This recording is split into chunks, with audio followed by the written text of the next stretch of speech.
নমস্কাৰ বন্ধু বান্ধৱীসকল মই সংগীতা আজি লৈ আছো আপোনালোকৰ বাবে এটা চাটনি ৰেচিপি Schezwan Chutney বা মমৰ চাটনি বুলিও ক'ব পাৰি এই চাটনিটো অকল মমৰ লগতে নহয় চাওমিন ৰোল ফ্ৰাইড ৰাইচ পুৰি পৰঠা আদি সবৰ লগত খাব পাৰি Schezwan Chutney কিনিবলৈও পোৱা যায় কিন্তু হেইবোৰ বহুত দাম হয় যিসকলে কিনি খায় তেওঁলোকে ভালকৈ জানে তেনেহলে আহকচোন আজি আমি ঘৰতে দোকানতকৈ টেষ্টি Schezwan Chutney বনাও যদিহে বন্ধুসকল মোৰ এই ৰেচিপিটো ভাল পায় তেনেহলে লাইক কৰিব শেয়াৰ কৰিব আৰু যিসকল বন্ধুৱে প্ৰথমবাৰৰ বাবে চাইছে তেওঁলোকে যেন মোৰ চেনেলটো সাবস্ক্ৰাইব কৰি আৰু লগতে থকা বেল আইকনটো দবাই দিয়ে তেতিয়া আহিবলগীয়া মোৰ নতুন নতুন ভিডিঅ'সমূহ পাই থাকিব এয়া লৈছো মই শুকান জলকীয়া 100 গ্ৰাম জলকীয়া আপোনালোকে ইয়াতকৈ কম বা বেছিও ল'ব পাৰে এয়া মই জ্বলা থকা জলকীয়া লৈছো যদি আপোনালোকে বেছি জ্বলা খাব নোৱাৰে তেনেহলে জলকীয়াটো এনেকৈ মাজেৰে ভাঙি অকমান গুটি উলিয়াই ল'ব আৰু মাজে মাজে দুই এটা গুটি থাকিবও দিব তেতিয়া আমাৰ চাটনিখিনি দেখিবলৈ ধুনীয়া হ'ব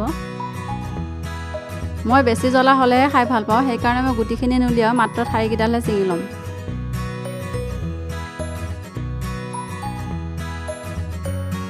জলকীয়াখিনি মোৰ ঠাৰি চিঙা হৈ গৈছে এতিয়া মই এটা ডাঙৰ বাটি লৈছো আৰু গুটিখিনি জলকীয়া মই ইয়াতে লৈ লৈছো এতিয়া মই ইয়াতে জলকীয়াখিনি ডুব যোৱাকৈ অলপ গৰম পানী দি দিছো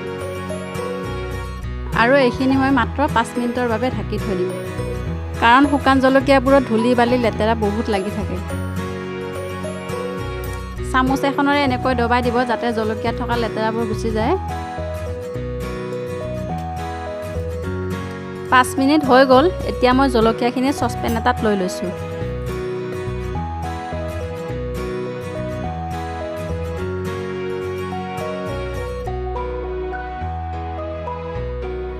এটা মিডিয়াম সাইজৰ পিয়াজ লৈছো পিয়াজটো মই বাকলি গুচাই ধুনীয়াকৈ ধুই লৈছো পিয়াজটো মই এনেকৈ অলপ সৰু সৰুকৈ কাটি ললো পিয়াজখিনি মই সসপেনটোত থৈ লওঁ এয়া মই দুটা মিডিয়াম সাইজৰ বিলাহীও ধুনীয়াকৈ ধুই লৈছো এইকিটাও মই অলপ সৰু সৰুকৈ কাটি লম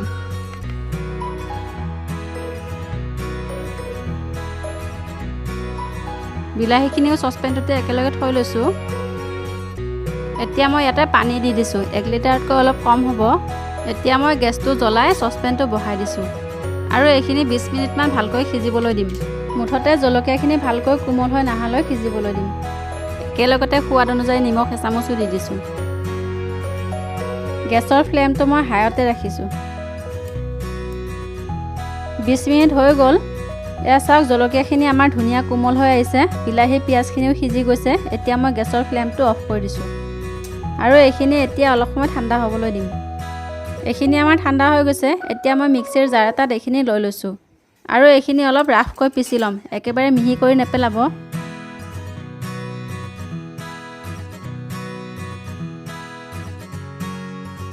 জলকীয়া সিজোৱা পানীখিনি মই ইয়াতে দি দিছো এইখিনি পানী আপোনালোকে পেলাই নিদিব নহলে জলকীয়াৰ গোন্ধটো নাইকিয়া হৈ যাব এয়া চাওক জলকীয়াখিনি মই এনেকৈ অলপ ৰাফকৈ পিচি ললো ইয়াতকৈ বেছি মিহি কৰি নেপেলাব নহলে দেখিবলৈ সস যেন লাগিব এতিয়া মই গেছত কেৰাহী এখন পাতি দিছো গৰম হ'বলৈ কেৰাহী গৰম হৈ গৈছে এতিয়া মই ডাঙৰ চামুচ এখনৰে 4 চামুচ ৰিফাইন তেল দি দিছো এই চাটনিটো মই অলপ বেছি দিনলৈ ৰাখিম সেইকাৰণে অলপ তেল বেছিকৈ ব্যৱহাৰ কৰিছো এতিয়া তেলখিনি অলপ গৰম হ'বলৈ দিম তেলখিনি গৰম হৈ গৈছে এতিয়া মই ইয়াতে সৰু চামুচ এখনৰে মেথি গুটি এচামুচ দি দিছো মেথি গুটিকেইটা অকণমান ফুটিবলৈ দিছো এতিয়া মই ইয়াতে সৰু সৰুকৈ কুটি লোৱা নহৰু আধা কাপ দি দিছো এইখিনি অকণমান লৰাই লৈছো ইয়াতে মোৰ ডাঙৰ ডাঙৰ 4টা নহৰু হ'ব এয়া দি দিছো সৰু সৰুকৈ কুটি লোৱা আদা ইয়াতে মই আদা দিছো কাপটোৰ 3/4 এভাগ এতিয়া মই এইখিনি অলপ সময় ভাজি ল'ম এইখিনি একেবাৰে ৰঙচুৱাকৈ ভাজিব নালাগে মাত্ৰ আদা নহৰু থকা কেঁচা গোন্ধটো গ'লেই হ'ল আদা নহৰুখিনি আপোনালোকে কাটাৰ থাকিলে কাটাৰত কাটি ল'ব পাৰে আৰু যদি কাটাৰ নাথাকে মিক্সিটো অলপ ৰাফকৈ মাৰি ল'ব পাৰে কিন্তু একেবাৰে মিহি কৰি নেপেলাব নহলে খাবলৈ সোৱাদটো অলপ বেলেগ হৈ যাব এয়া চাওক আদা নহৰুখিনি মোৰ ভাজা হৈ গৈছে ইয়াতকৈ বেছি ভাজিব নালাগে ঠিক এনেকৈ ভাজিলে হ'ল এতিয়া মই ইয়াতে পিচি লোৱা জলকীয়াখিনি দি দিছো মিক্সিৰ জাৰটোত বহুতখিনি জলকীয়া লাগি আছে তাতে অকণ পানী দি সেইখিনি ইয়াতে দি দিছো এতিয়া মই এইখিনি মিডিয়াম টু হাই ফ্লেমত 15-20 মিনিট মান খুব ভালকৈ ভাজি ল'ম গেছৰ ফ্লেমটো একেবাৰে ল' কৰি নেপেলাব নহলে জলকীয়া থকা কেঁচা গোন্ধটো ভালকৈ নাযাব আৰু এই চাটনিটো বনাওঁতে আপোনালোকে সদায় ডাঙৰ পাত্ৰ ব্যৱহাৰ কৰিব নহলে জলকীয়াখিনি যেতিয়া উতলিব তেতিয়া হাতত আহি লাগিব পাৰেহি যদি আপোনালোকে ভাজিবলৈ বেছি অসুবিধা পায় তেনেহলে এখন ঢাকনি দি দিব আৰু মাজে মাজে লৰাই থাকিব 20 মিনিট হৈ গ'ল এয়া চাওক জলকীয়াখিনি থকা পানীখিনি আমাৰ অলপ শুকাই আহিছে। এতিয়া মই চাটনিখিনি আৰু অকণমান ডাঠ কৰিম। তাৰ কাৰণে মই এটা সৰু বাটিত অকণমান পানী লৈ লৈছোঁ আৰু ইয়াতে ডাঙৰ চামুচ এখনেৰে এচামুচ পিঠাগুড়ি ভালকৈ মিহলাই লৈছোঁ। আপোনালোকে ইয়াতে কৰ্ণফ্ল'ৰো ব্যৱহাৰ কৰিব পাৰে। লকডাউন চলি আছে যিহেতু সকলো বস্তু বিচাৰি পাবলৈ টান হৈছে, সেইকাৰণে মই আমাৰ অসমীয়া মানুহৰ পাকঘৰত থকা পিঠাগুড়িকে লৈ লৈছোঁ। পিঠাগুড়ি দিলেও সোৱাদত কোনো ধৰণৰ পাৰ্থক্য নাহে, খাবলৈ বহুত টেষ্টিয়ে হয়। এতিয়া মই পিঠাগুড়ি আৰু পানীৰ মিশ্ৰণখিনি জলকীয়াখিনি ঠিক এনেকৈ দি দিছোঁ। এখন হাতেৰে দিছোঁ আৰু আনখন হাতেৰে লৰাই আছোঁ। এনেকৈ দিলে পিঠাগুড়িখিনি গোটা বান্ধি নধৰে। এয়া দিছোঁ মই ডাঙৰ চামুচ এখনেৰে ভিনেগাৰ 2 চামুচ প্ৰিজাৰ্ভেশ্যনৰ কাৰণে, আৰু চাটনিটোত অলপ টেঙা টেঙা সোৱাদ এটাও আহিব। চয়া চচ দি দিছোঁ সৰু চামুচ এখনেৰে 1 চামুচ, আৰু সৰু চামুচ এখনেৰে 2 চামুচ চেনি দি দিছোঁ সোৱাদৰ বাবে। আপোনালোকে ইয়াতে 1 চামুচ জালুকৰ গুড়িও দি দিব। মোৰ জালুকৰ গুড়িখিনি শেষ হৈছে, সেইকাৰণে মই নিদিলোঁ ইয়াতে। আপোনালোকে যদি একেবাৰে দোকানৰ দৰে টেষ্ট বিচাৰে তেনেহ'লে ইয়াতে সৰু চামুচ এখনেৰে 1 চামুচ আজিনামটো দি দিব। কাৰণ দোকানৰ চচ চাটনিবোৰত আজিনামটো মিহলোৱা থাকে, সেইকাৰণে খাবলৈ টেষ্টটো অলপ বেলেগ হৈ যায়। মই কিন্তু ইয়াতে আজিনামটো ব্যৱহাৰ কৰা নাই। এতিয়া মই এইখিনি মিডিয়াম ফ্লেমত আকৌ 10-15 মিনিটমান ভালকৈ সিজিবলৈ দিম। এয়া চাওক 15 মিনিট হৈ গৈছে। চাটনিখিনি আপোনালোকে কিমান ডাঠ বা কিমান পাতলকৈ ৰাখে সেইটো সম্পূৰ্ণ নিজৰ ওপৰত কথা। মই কিন্তু ইমানটো হিচাপতে ৰাখিম।